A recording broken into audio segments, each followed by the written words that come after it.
beautiful scene of wisdom.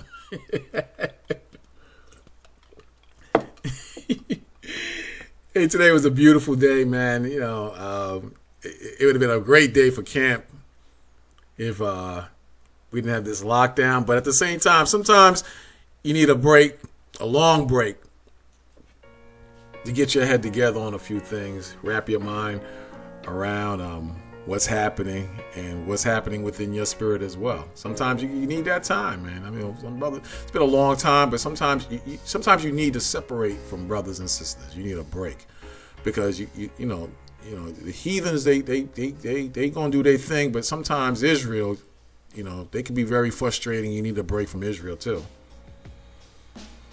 I was sitting in the park just meditating and thinking on certain things, and you could learn a lot when you separate from brothers and sisters for a little while. You can learn a hell of a lot, and the Most High can position you in a place that's completely different from where you were yesterday. Completely different, and you learn, what to say and what not to say, what to go into, and what not to go into. That's wisdom. That's wisdom, and you got to position and focus yourself to see things as they really are. Stop lying to yourself. Sometimes you can be convinced by certain mannerisms or what brothers express to you. You could be conditioned on a lie or something that's not of any real spiritual substance. It may come off that way, but it's not built that way. And it doesn't matter how long that person has been in the knowledge. They could have just came in, or they can have been in for just as long as you.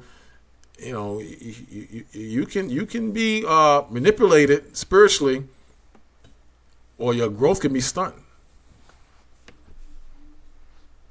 Think about it. Think about it. This is one of my favorite chapters.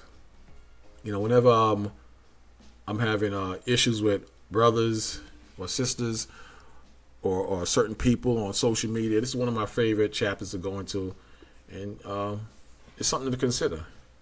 It's Ecclesiasticus in the Apocrypha, 37th chapter and 10th verse.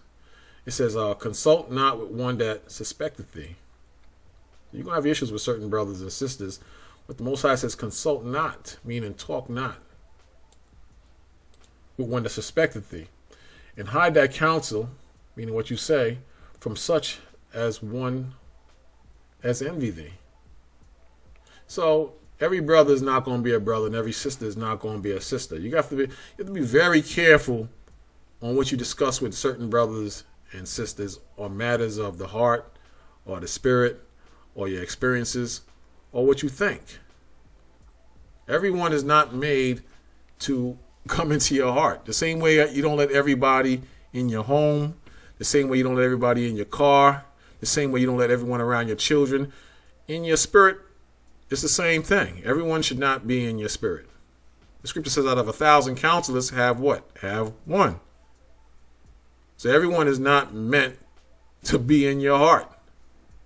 Now, I know everybody's under the Kumbaya, Kumya Sharala, Israel spirit, but sometimes you got to fall back on what you say and how you associate with certain brothers.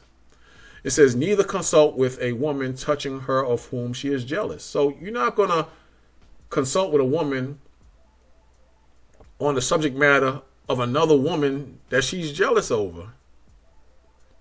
You're not going to do that. That's not wisdom. It says, neither consult with a woman touching her of whom she is jealous.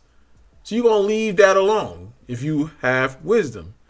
It says, neither with a coward in matters of war. So why are you discussing war matters and tactics and fighting and skills and grappling in matters of war with a coward?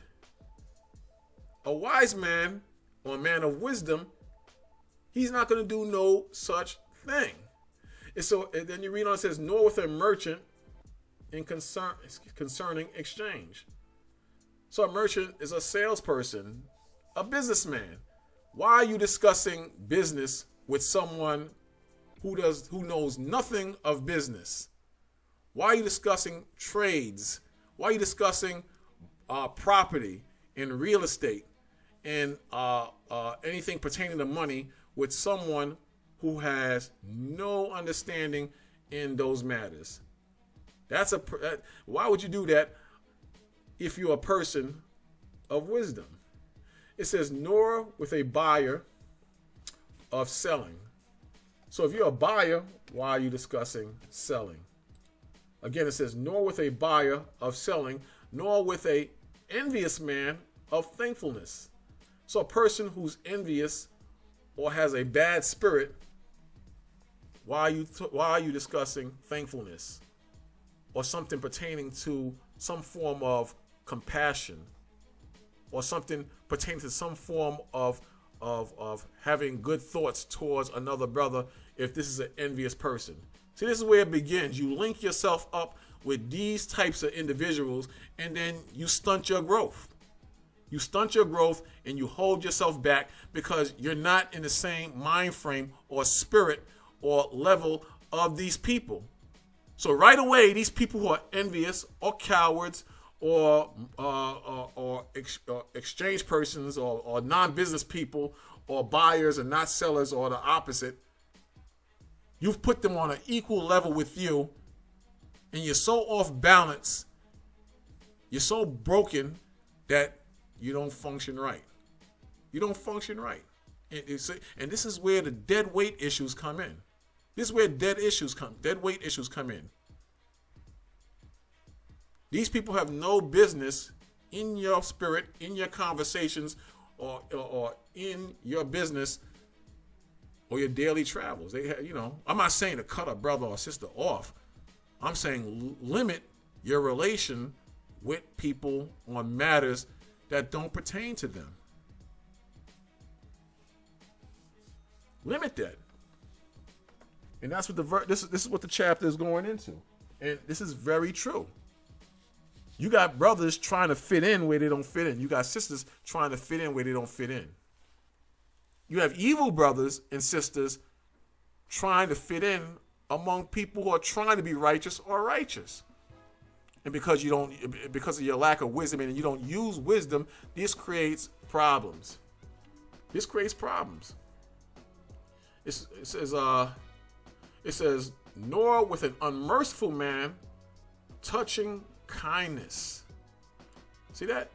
So a person without mercy, that's hard on brothers and sisters, that's brutish, that's always unfriendly and just beastly towards brothers, how are you discussing kindness with this person over and over again, and they can't see kindness because they stuck in unmerciful actions or unmerciful spirit? It says, nor with a slothful for any work. So a lazy person or a slow person or a person that doesn't want to work, how are you discussing work with this person? How are you talking about making money, you as a go-getter or a worker, with a slothful person of work? See, you have that among us. And this is where we have problems. You have people who tend to be somewhat worldly, and you see it. You see this. Somewhat worldly, and you say nothing. And you're around this person over and over again, day after day, Sabbath service after Sabbath service, and you holding yourself back. You holding yourself back. You could lie to yourself and say this is not the case, but you're holding yourself back. It's like being with a worldly woman. You go out, you meet a woman, she seems nice, but she's always talking about money. She loves money, money, money. She loves fashion, fashion, fashion. Her hair's fancy smancy a certain way. Her lipstick is bright red, fancy smancy a certain way. She wears the tightest clothes she can squeeze her behind in. How are you fitting that? How does she fit in your life, rather? How does that make sense as you as a man of the Most High? Same thing with the women. You with a guy, and as a guy, he's very flashy. He likes the fastest and latest cars. On the side, you don't trust him because you think he's womanizing. He might get drunk. You go out with him to some type of function, and he's stumbling all over the place after 2 hours in the function because he's had too much to drink. A total embarrassment.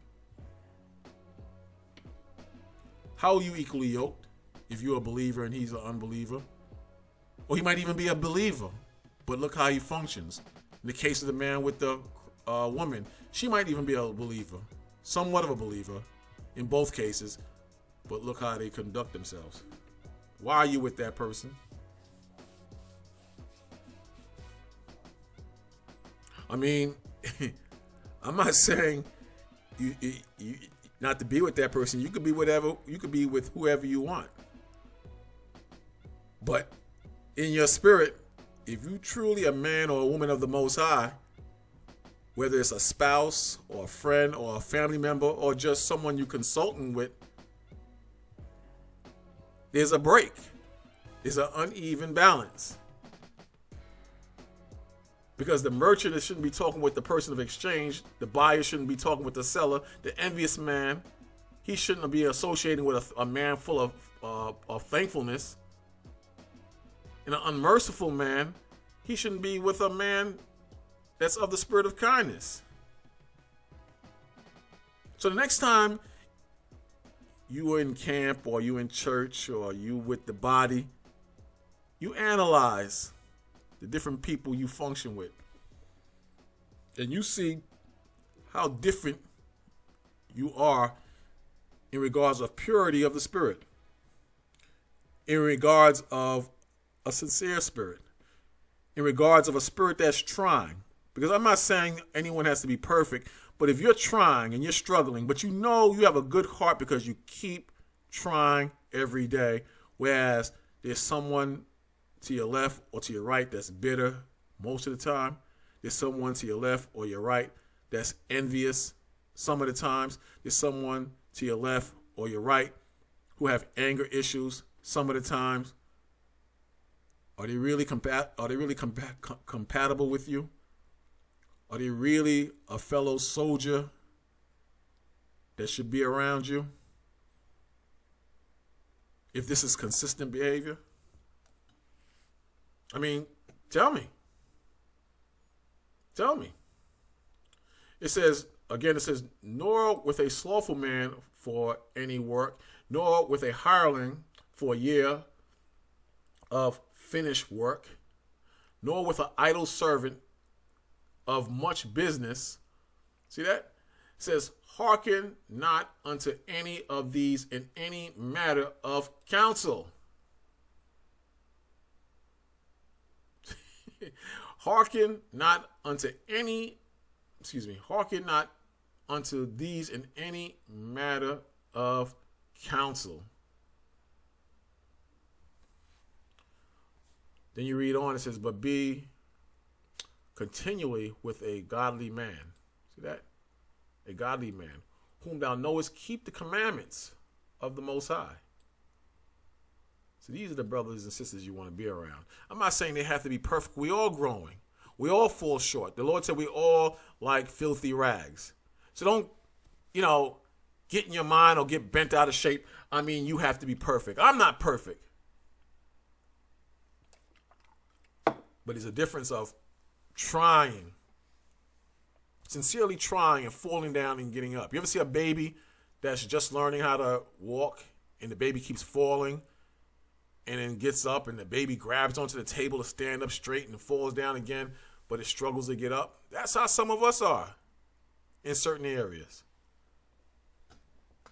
That's how some of us are when it comes to keeping the commandments of the Most High. We make mistakes, but our hearts are in there.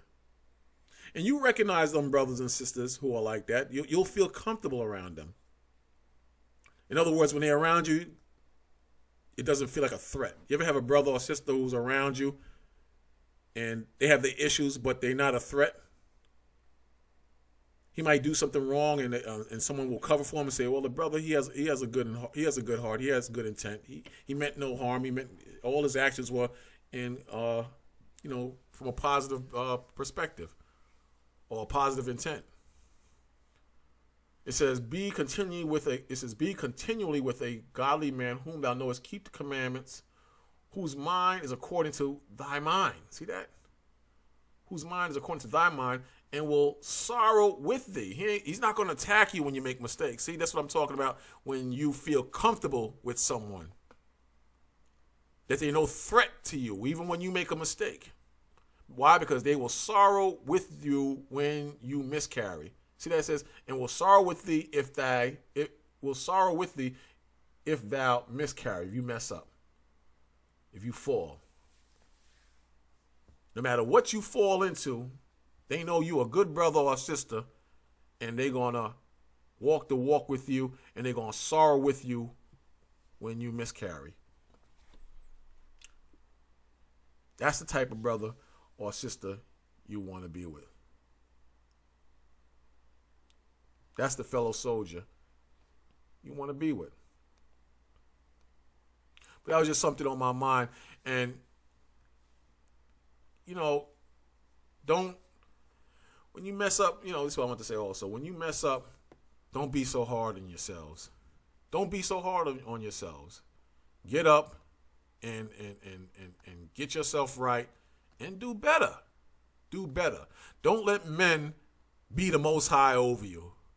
Because some men and women will beat up on you like they're the Most High, and then next year you find out they've done worse than you. If you the type of person who loves the Most High, who loves the word and counsel of the Most High, who loves the commandments of the Most High, but sometimes it becomes too heavy to carry, and you miscarry, and you drop the ball, try again. Get up and try again. The Most High knows your heart, and guess what? Good brothers and sisters that love you, they know your heart too. This is Brother Baquat signing out. Have a blessed day. Shalom.